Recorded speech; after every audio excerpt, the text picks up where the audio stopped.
pushes him all the way to the boundary. Now we got a fight on the field. Whoa. Mike Evans just punched a guy, and now the benches have cleared.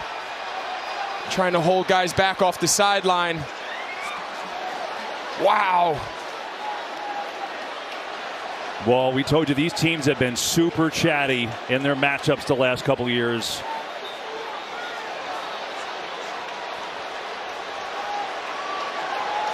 And it's still going in there. Yeah, that wasn't your typical. I mean, there was punches thrown. That wasn't your typical post whistle scuffle. This was pretty heated.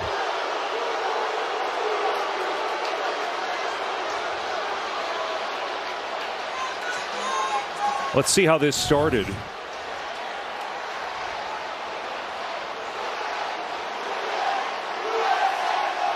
Brady and Marshon Lattimore, and then Fournette gets involved.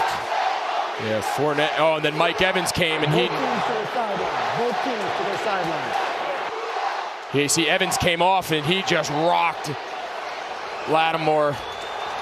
Wouldn't be surprised to see some guys thrown out of this one here, KB. Yeah, New York can get involved and make decisions here. We told you earlier about Lattimore and Evans. They really don't like each other. They've had issues in the past.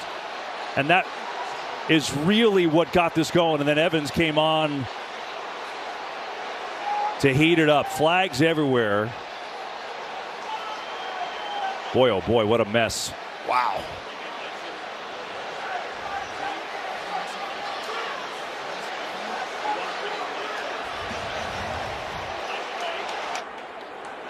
Mike Pereira, there's a lot to sort out here for these officials. Tell me what you're seeing. See flags hit the ground in this situation, New York can automatically get involved. Not just who was called for the foul, but whoever else participates in the fight. And then they can eject those players. Now, you heard Sean Hockley say both teams go to the sidelines. And so then the officials are going to talk to New York. May take them a while to get this whole thing settled. They're all going to offset, by the way. I don't care how many fouls end up getting called against each team. Personal fouls on each team. Number 23 for New Orleans and number 13 for Tampa Bay. Both number 23 and number 13 have been disqualified from the game. Those fouls offset. It's 4th down. So Mike Evans and Marshon Lattimore are both ejected. And really their beef is at the heat of this fight. Yeah, we've seen this this pot's been boiling the entire game. You've seen Lattimore up in Evans' face the entire day, shadowing him. Evans is, of course, frustrated. You know, we've seen Mike Evans do this before when Jameis's time in Tampa. Remember that time Evans came off and came in defense of Jameis.